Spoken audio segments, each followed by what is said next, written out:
Stop! The word cut across the room like a blade. I was mid-sentence, 3 slides into a presentation I had spent 2 weeks building, when Mr. Halvorson's voice landed on top of mine and buried it.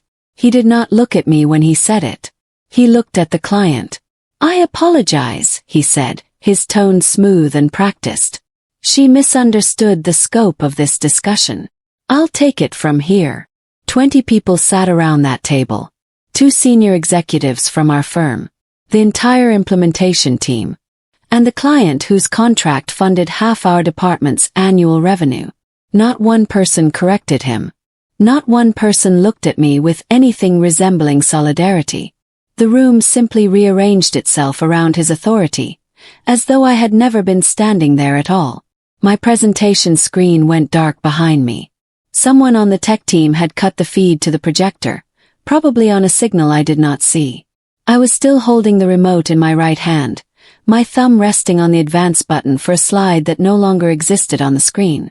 I stood there for 3 full seconds, long enough to feel the silence wrap around me, long enough to watch Mr. Halvorson step forward and take the position I had been standing in, his body language claiming the space as though it had always belonged to him. I was still holding the remote when I sat down. I did not argue. I did not ask for clarification. I did not make a face or sigh or shake my head, because arguing in that moment would have meant I was confused. It would have confirmed the narrative Mr. Halvorson had just created, that I had overstepped, that I was out of my depth, that I needed to be guided back to my lane. But I was not confused. The numbers he had just dismissed, the projections on the slide he had ordered killed, were the same numbers the client had personally approved with me 3 nights earlier. They were not estimates. They were not rough drafts. They were the corrected figures that I had rebuilt after discovering critical errors in the original rollout plan. The client knew this because the client had reviewed every line with me on a call that lasted 47 minutes. The client was sitting at the far end of the table. I watched him during Mr. Halvorson's interruption. His name was Philip Denton, Chief Operating Officer of Whitmore Industrial, the largest account our firm had ever secured. Philip looked at me. Then he looked at Mr. Halvorson. Then he looked down at his hands. He chose silence. That silence hurt more than the interruption. Because Philip knew the truth. He knew whose numbers those were. He knew they were accurate. And he chose not to say a word. I folded my hands on the table and waited for the meeting to end. The meeting continued as though I had never been part of it. Mr. Halvorson walked through the remaining slides, most of which he had not seen before that morning. He paraphrased my analysis using broader language, replacing precision with confidence, swapping data for narrative. The room responded the way rooms always respond to authority delivered without hesitation. They nodded. They agreed. They laughed at his occasional jokes. I sat in my chair and watched the architecture of my work get absorbed into someone else's performance. It was not the first time. But it was the first time it had happened in front of the client who knew better. By the time the meeting ended, people were shaking Mr. Halvorson's hand. Philip Denton shook it too, though I noticed he did not smile. He glanced at me once as he gathered his things, a look so brief that nobody else caught it. But I did, and I understood what it meant. Walking back to my desk, I passed 2 colleagues in the hallway. One of them gave me a tight-lipped smile. The other looked away entirely. The message was clear without anyone saying it. What happened in that room was not a correction. It was not a redirect. It was a removal. I had been erased from my own work in front of the people who depended on it. And the silence that followed was everyone's agreement that this was acceptable. I sat at my desk, opened my laptop, and stared at the screen without typing. My name is Joy Lewis. I was 31 years old and had been working at Adler Whitman Consulting for 4 years. I started as a junior operations analyst, handling data cleanup and report formatting. Within 18 months, I was managing implementation timelines for 3 accounts simultaneously. By my 3rd year, I was the primary operational contact for every major client in the Northeast Division. I did not get there through politics or networking or self-promotion. I got there because I solved problems. When a rollout failed, I rebuilt it. When projections were wrong, I recalculated them. When clients called at 9 on a Friday night because something had broken, my phone was the one that rang. Mr. Halvorsen was the vice president of client strategy. He had been at Adler Whitman for 12 years.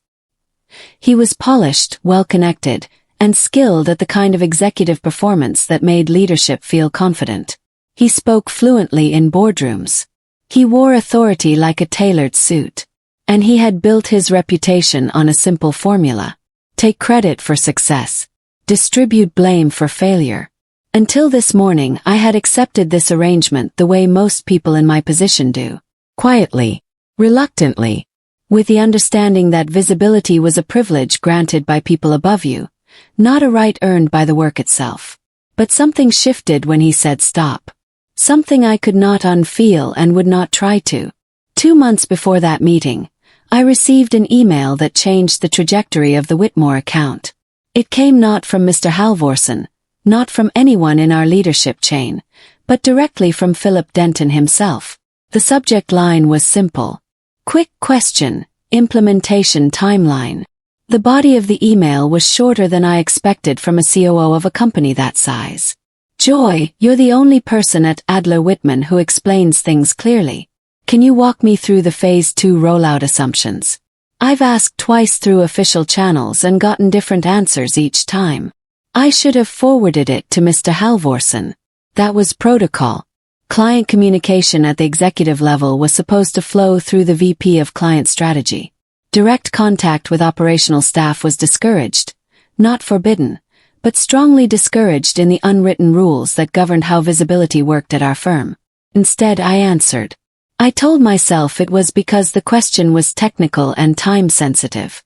I told myself Philip needed accurate information quickly, and routing it through Mr. Halvorsen would add 2 days and a layer of interpretation that might distort the numbers. Both of those things were true. But the deeper truth was simpler. Someone had finally noticed my work. Someone important had looked past the executive presentation layer and seen the person actually holding the operation together.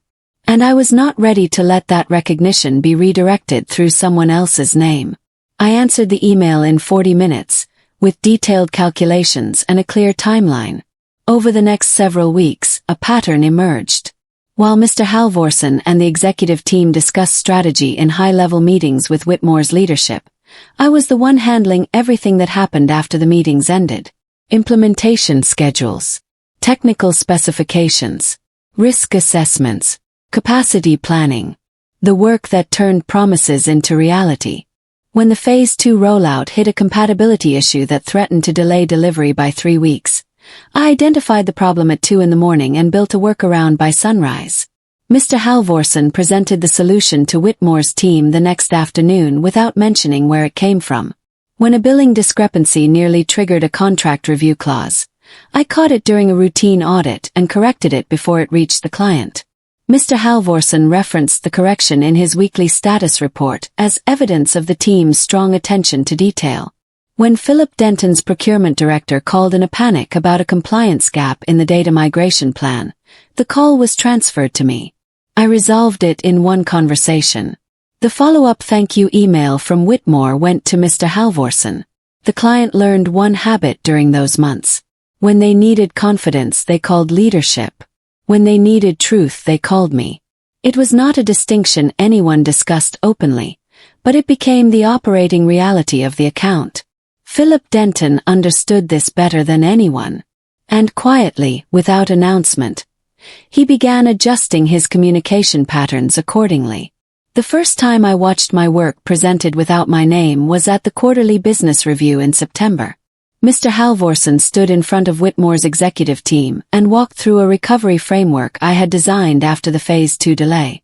The framework included a revised timeline, a risk mitigation sequence, and a contingency protocol that I had stress-tested across 4 different failure scenarios. He presented it flawlessly. His delivery was confident. His pacing was deliberate. He answered questions with the kind of broad assurance that executives find reassuring, even when the answers lacked technical depth. He never lied. He never explicitly said he created the framework. He simply never said my name. The omission was so smooth that it functioned as a claim without the risk of being called dishonest. If anyone had asked directly, he would have acknowledged my involvement. But nobody asked because nobody knew to ask. Philip Denton was in that meeting. He sat at the far end of the table, listening carefully, his expression neutral. At one point during the presentation, his eyes moved to me. I was sitting against the wall in the row of chairs reserved for support staff. He held my gaze for 2 seconds, then returned his attention to Mr. Halvorson. I told myself it did not matter, that the work spoke for itself. That recognition would come eventually if I just kept delivering. Did matter. And telling myself otherwise was the most expensive lie I ever believed. After the September review, something shifted in how Philip Denton communicated with our team. His official correspondence continued to flow through Mr. Halvorson's office, following established protocol. But his risk-related questions, the ones that required precision and technical accuracy, started arriving in my inbox with only my name in the recipient line. No CC to leadership. No loop-in to the executive team. Just direct messages to me about specific concerns he had identified in the rollout documentation. It was not rebellion. Philip was too experienced for that. He was a COO who had managed vendor relationships for 20 years. He understood corporate hierarchies and respected them. But he also understood something more fundamental. When accuracy matters, you go to the source. One email stood out. He had flagged a capacity projection that Mr. Halvorson's team had included in a recent presentation. The numbers suggested Whitmore Systems could handle a 30% increase in processing volume during the Phase 3 migration. Philip wanted to know if I agreed. I did not. The actual capacity ceiling, based on the infrastructure assessment I had conducted, was closer to 18%. The 30% figure had been inflated, likely to make the timeline appear more aggressive and the strategy more impressive. I told Philip the truth. Carefully worded, professionally framed, but unmistakably honest. He thanked me and did not mention the conversation to anyone. The trust between us was no longer about preference. It was about insurance. He did not trust the promises anymore. He trusted the corrections. In early October, 3 weeks before the meeting where everything changed, I identified a significant risk in the Phase 3 rollout plan. The migration sequence Mr. Halvorson had approved called for simultaneous deployment across 4 regional systems. My analysis showed that the network infrastructure could not support concurrent migration without exceeding load tolerances. The risk of cascading system failures was not theoretical. It was mathematical. I wrote a detailed memo outlining the risk, including probability estimates, failure scenarios, and a recommended alternative that staggered the deployment across a 2-week window instead of the planned 3-day sprint. I sent the memo to Mr. Halvorson with a clear subject line. Phase 3 rollout, critical load risk. His response arrived 20 minutes later. 1 sentence. Thanks, Joy. I've reviewed the plan with leadership and we're comfortable with the current approach. He had not reviewed the plan with leadership. I knew this because I had checked the meeting calendars. No strategy session had been scheduled since the previous week, and the rollout plan had only been finalized 2 days earlier. He had approved it himself without consultation. He called me overly cautious during a team huddle that afternoon. Not by name, but clearly enough that everyone knew who he meant. We can't let operational anxiety slow down strategic momentum, he said with a smile. I did not respond. I saved his email. I saved my memo. I saved the calendar records showing no leadership review had taken place. Documentation is a quiet act. But quiet acts are sometimes the loudest ones. 3 nights before the meeting, my personal phone rang at 8:45 in the evening. The number was not in my contacts, but I recognized the area code. It was Philip Denton's direct line. Joy, he said without preamble.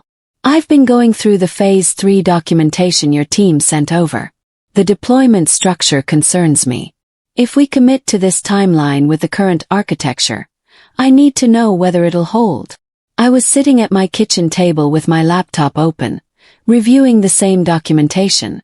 I had been staring at the same capacity numbers for an hour, trying to find a way to make them work within Mr. Halvorson's aggressive framework. They did not work. No amount of optimism could make them work. Honestly, said, not the way it's currently planned. The simultaneous deployment will exceed your load capacity. But I can fix it. How? I built an adjusted model that staggers the migration in phases. It adds 11 days to the timeline, but it eliminates the overload risk entirely and actually improves data integrity during the transfer. Philip was quiet for a moment. Send it to me.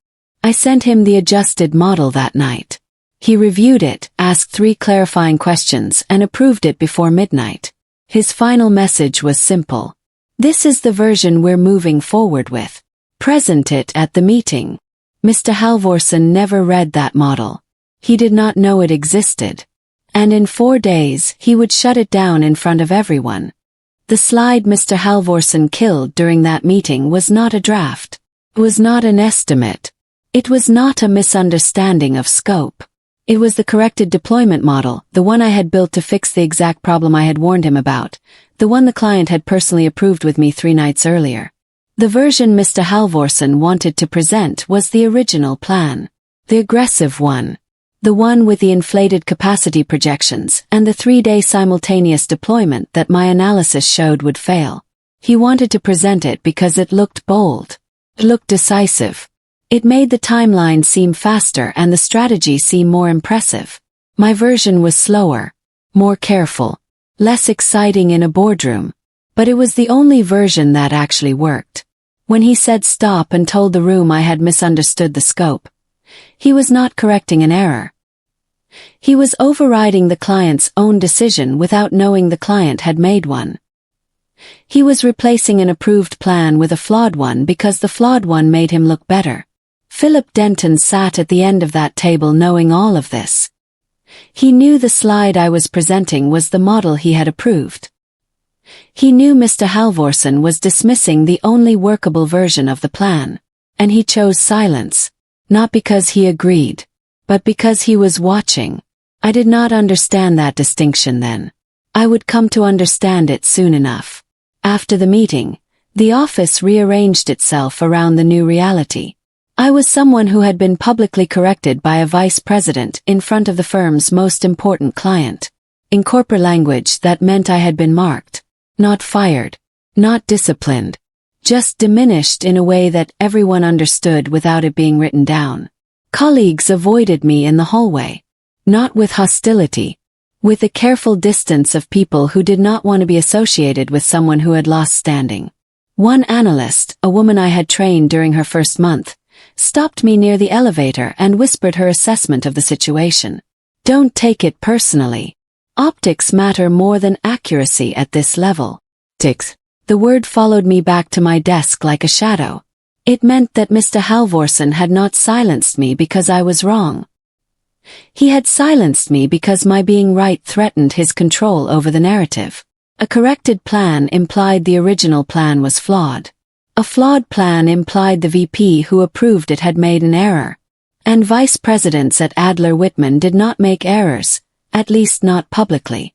I sat at my desk for a long time that afternoon, thinking about optics, about the difference between being right and being visible, about the fact that 20 people had watched a man dismiss accurate work and replace it with a version he knew was inferior, and not one of them had said a word. The office was quiet around me. I opened my laptop and began organizing my files. The email from Philip Denton arrived at 4:17 that afternoon. The subject line was blank. The message was 6 words. Why were you stopped this morning? I stared at those words for a long time. There were a dozen honest answers I could have given. Because my boss needed to control the room. Because accuracy threatens authority. Because nobody at that table valued my contribution enough to defend it. Each answer was true. Each one would also constitute a complaint about my superior to an external client, which was a career-ending violation of professional protocol. I typed and deleted 4 different responses before settling on the one that cost me the most to send. Please follow official direction from the Adler Whitman leadership team. Mr. Halvorsen will ensure continuity on all project matters. I pressed send and felt something hollow settle in my chest. The response was correct, professional, appropriate, and it was the opposite of everything I wanted to say. But I had learned something in that meeting room. Emotion was a luxury I could not afford. Not now. Anger would make me look reactive. Frustration would confirm the narrative that I was out of my depth. The only tool I had that nobody could take away was documentation. That evening, I created a secure folder on my personal drive. I began transferring copies of every email, every memo, every version of every document I had created for the Whitmore account. Timestamps, approvals, warnings. Every piece of the story, organized in the sequence it actually happened. The next morning, I made a decision that would define the next 2 months. I would do exactly what I was told. Nothing more. Nothing less. No corrections before leadership noticed a problem. No late-night fixes to prevent failures that had not yet occurred. No quiet interventions that made the team look better than it was. Just clean, precise execution of whatever instructions came down from Mr. Halvorsen's office.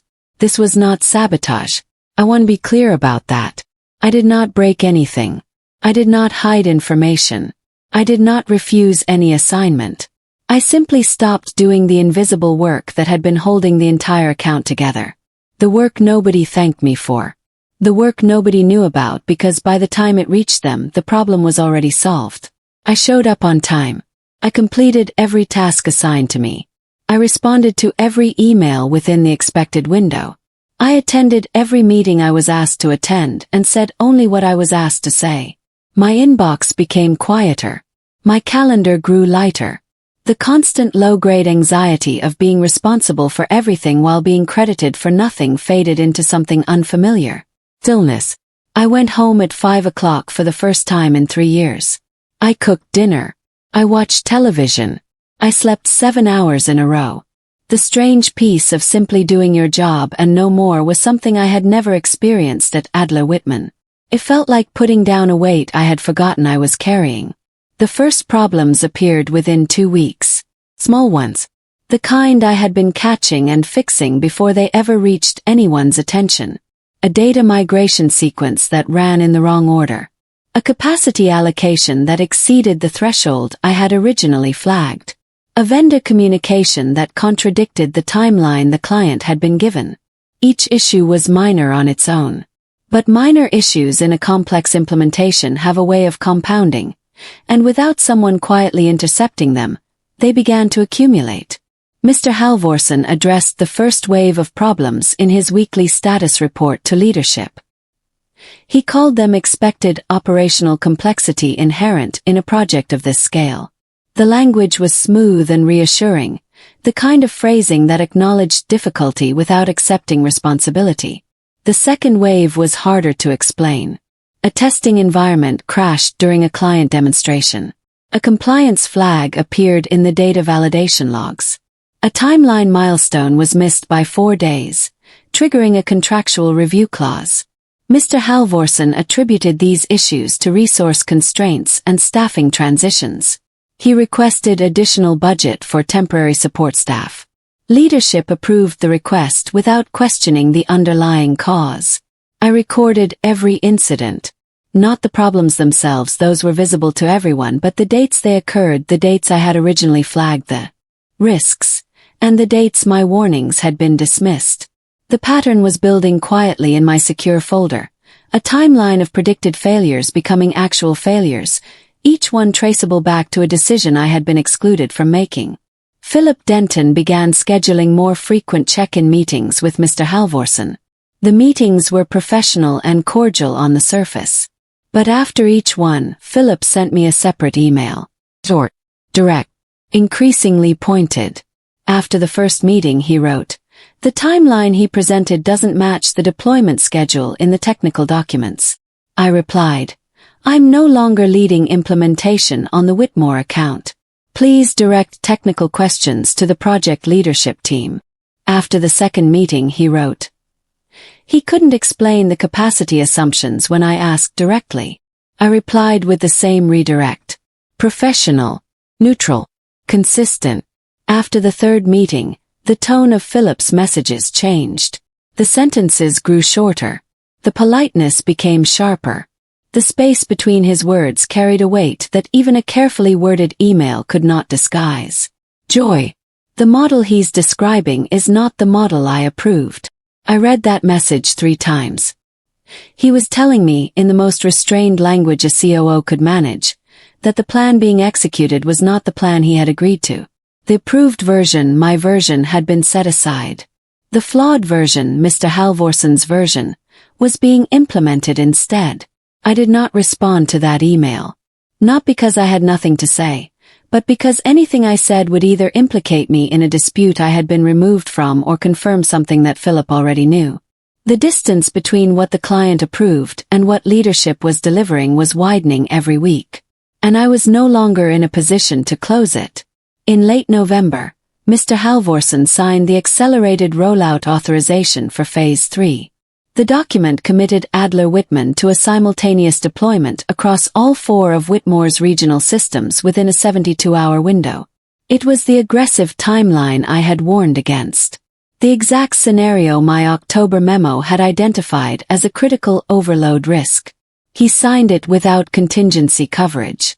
Without capacity approval from Whitmore's infrastructure team.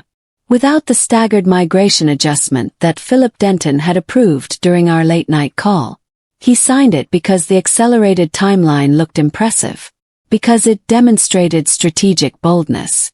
Because it would position him as the executive who delivered ahead of schedule on the firm's most important contract. I was copied on the authorization as a courtesy, along with 14 other people in the department. My name appeared in the CC line the way furniture appears in a room. Present but irrelevant. I opened the document and read every line. The capacity projections were the inflated numbers from the original plan. The risk section referenced safeguards that had not been implemented. The client approval notation cited a meeting from August, predating the revised model Philip and I had developed. The authorization was built on outdated information, unapproved capacity claims, and a timeline that my analysis showed would fail under real-world conditions. I saved the document to my secure folder, added a timestamp to my records, and went home at 5 o'clock. The system overload hit during the first full-scale deployment test on December 3rd. At approximately 2:15 in the afternoon, 2 of Whitmore's 4 regional processing systems exceeded their load capacity simultaneously. The cascading failure I had predicted in my October memo played out in almost the exact sequence my model had described. Data transfers stalled across the eastern and central regions. Processing queues backed up beyond recovery thresholds. 3 automated failsafe protocols triggered in rapid succession, each one shutting down a segment of the migration pipeline to prevent data corruption. The test was supposed to demonstrate the system's readiness for full deployment. Instead, it demonstrated exactly why simultaneous migration across 4 systems was not viable with the existing infrastructure. Mr. Halvorson called it a minor delay in his email to senior leadership that evening. He described the overload as an unexpected variable in the testing environment and assured everyone that the issue would be resolved before the scheduled go-live date. It was not a minor delay. The failure had exposed fundamental capacity limitations that could not be resolved by adjusting settings or adding temporary resources. The architecture itself needed to be restructured, which meant the deployment timeline was no longer aggressive. It was fictional. Philip Denton called Mr. Halvorson's office the next morning. The conversation lasted 9 minutes. I do not know what was said, but I know that Philip's email to me that afternoon contained only 1 line. He told me the test was successful with minor adjustments. Is that accurate? I did not reply. I sent 1 message. It went to Mr. Halvorson with a CC to the project coordination file, which meant it would be archived in the system's permanent record. Based on the December 3rd test results, we are operating outside safe capacity limits for the Phase 3 simultaneous deployment. The failure pattern is consistent with the risk scenario identified in my October 8th memo. I recommend immediate review of the deployment architecture before proceeding to the go-live date. His response arrived 11 minutes later. One word. Noted. Below that, a second sentence. We're proceeding on schedule. The testing team is addressing the technical variables. There were no technical variables to address. The problem was structural. The simultaneous deployment model could not work within Whitmore's existing infrastructure capacity. No amount of testing adjustments or configuration changes would alter the mathematical reality that 4 systems could not handle concurrent migration loads without exceeding their tolerance thresholds. He knew this. Or rather, he should have known this, if he had read any of the documentation I had produced over the previous 4 months. But reading technical documentation required engaging with details that contradicted his narrative, and Mr. Halvorsen had never been interested in details that complicated his strategy. I archived the entire email thread. My October memo. His dismissal. The test failure report. His characterization of it as minor. My December warning. His one-word acknowledgement. The complete sequence, from prediction to failure to continued denial, was now preserved in my records exactly as it had unfolded. I closed my laptop and went home. Philip Denton contacted Adler Whitman's senior leadership directly on December 12. He did not go through Mr. Halvorsen's office. He called the CEO's executive assistant and requested a meeting to discuss concerns about the Whitmore account's implementation trajectory. His tone, I was told later, was not angry. It was concerned. The distinction mattered. An angry client demands concessions. A concerned client considers alternatives. And a COO who contacts your CEO directly is a client evaluating whether to stay. The meeting took place 2 days later. Philip brought documentation. Timeline comparisons showing promised milestones versus actual delivery dates.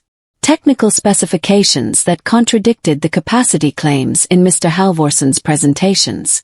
Test results from December 3 that did not match the summary Mr. Halvorsen had provided. Philip was precise. He did not accuse. He asked questions. When did the deployment architecture change from the version I approved? Who authorized the capacity projections that exceeded our infrastructure specifications? Why was the staggered migration model I agreed to in October replaced with a simultaneous approach? Senior leadership listened. Then they asked Mr. Halvorsen for technical confirmation of his deployment decisions. He provided narrative summaries, broad assurances, strategic framing. They asked for documentation, specific documentation, methodology, risk assessments, model validation. Then they contacted me. The email arrived on a Friday afternoon. Came from the CEO's chief of staff. Ms. Lewis, the senior leadership team is requesting technical documentation related to the Whitmore Phase 3 implementation. Please provide all relevant materials at your earliest convenience. I sent everything. Not selectively. Not strategically edited. Everything. In the exact order it had occurred. My October 8 memo identifying the Phase 3 capacity risk. Mr. Halvorsen's dismissal of the memo. My adjusted deployment model with the staggered migration timeline. Philip Denton's approval of that model. The email thread showing Mr. Halvorsen had never reviewed the adjusted version. The meeting slide deck from the presentation he interrupted. The original capacity projections alongside the inflated numbers that replaced them. The accelerated rollout authorization he signed without contingency coverage. The December 3 test failure report. My final warning about operating outside safe limits. His one-word response. I included no commentary, no opinions, no accusations, no narrative interpretation of any kind. Just documents, timestamps, and sequence. The story told itself when you laid the events in order. It did not need my anger to make it clear. It did not need my frustration to make it persuasive. The materials filled 47 pages of documentation spanning 4 months. Every warning I had issued. Every dismissal I had received. Every decision that contradicted the approved plan. Every failure that followed exactly the trajectory I had predicted. I sent the package to the CEO's chief of staff at 3:45 on a Friday afternoon, and then sat at my desk in the quiet of the fourth floor, listening to the building empty around me. The documentation was out of my hands now. The truth was in the system. Whatever happened next would happen without my interference. For 2 days no one spoke to me. The office operated around me as though I existed in a separate dimension, visible but unreachable. Meetings were happening constantly, but none of them included my name on the invitation. Mr. Halvorson's door, normally open as a display of approachability, remained shut. I arrived each morning, completed my assigned tasks in the analytics group, and left each evening at 5. The routine was identical to the weeks before, but the atmosphere had changed. There was a charge in the air, the kind of tension that accumulates when important decisions are being made behind walls that most people cannot see through. On the second day, I passed Mr. Halvorson in the hallway near the elevator. He did not look at me. His jaw was set. His stride was faster than usual. He was carrying a folder thick with documents, the kind of preparation that suggested someone was answering questions they had not expected to face. Denise Whitfield from the finance department stopped by my desk that afternoon. She did not say much. She set a coffee on my desk and gave me a single nod. "Whatever's happening upstairs," she said quietly, "the numbers don't lie. They never do." I thanked her and drank the coffee slowly. The silence around me was not emptiness. It was the space between cause and effect, between evidence being submitted and conclusions being drawn. I had lived in that space before. I could live in it a little longer. The emergency leadership meeting was held on a Thursday morning. The CEO, the chief operating officer, the general counsel, and 2 board advisors sat on one side of the room. Mr. Halvorson sat on the other. I was called in 30 minutes after the meeting began. When I entered, the energy was unmistakable. This was not a discussion. It was a reckoning. The CEO asked me to explain the implementation structure for the Whitmore Phase 3 deployment. I did. Clearly, methodically, without embellishment. I walked through the original model I had built, the staggered migration design, the capacity thresholds I had calibrated, and the client approval I had secured in October. Then I explained what had changed. The simultaneous deployment that replaced my model. The inflated capacity projections. The accelerated authorization signed without contingency review. The test failure that followed the exact pattern my memo had predicted. Halfway through my explanation, the CEO raised his hand. "Wait," he said. His voice was quiet but carried the kind of weight that silences a room completely. This implementation framework, the staggered migration, the capacity model, the risk thresholds, this was your design. "Yes," I said. The room turned to Mr. Halvorson. 6 pairs of eyes waiting for an explanation. Rebuttal. Clarification. Anything. He looked at the table. He adjusted his pen. He opened his mouth once and then closed it. He did not answer. And his silence told them everything my documentation already had. The call from Philip Denton's office came 3 days later. It was not directed to Mr. Halvorson. It was not directed to the CEO. It was addressed formally to Adler Whitman's senior leadership team, and it contained a single statement. Whitmore Industrial will continue the engagement under one condition. Joy Lewis manages the account directly, with full authority over implementation decisions and client communication. This is not negotiable. There was no yelling, no threats, no dramatic ultimatum delivered in anger. Just a decision made by a COO who had watched the wrong person lead his account for months, and was finished waiting for the right one to be given the authority she had earned.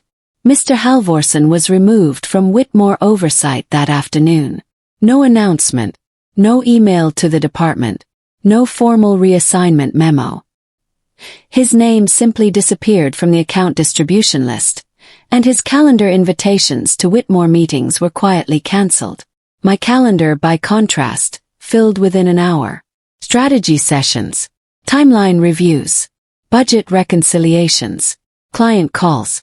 Every meeting that mattered, every decision point that counted, now routed through me. The CEO called me personally that evening.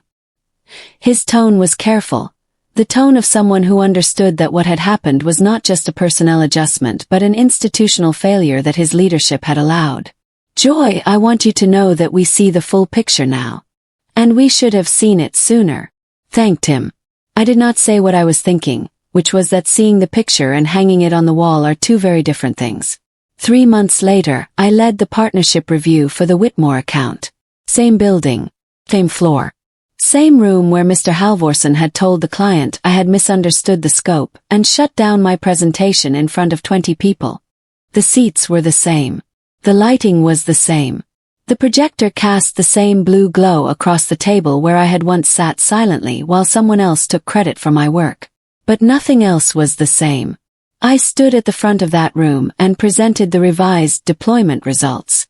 The staggered migration had been executed successfully across all 4 regional systems. Data integrity exceeded projected benchmarks by 11%. The contract value had increased by 40% following Whitmore's decision to expand the engagement into 2 additional divisions. Philip Denton sat at the end of the table, and this time he was smiling. When I spoke, no one interrupted. Not because they were being polite.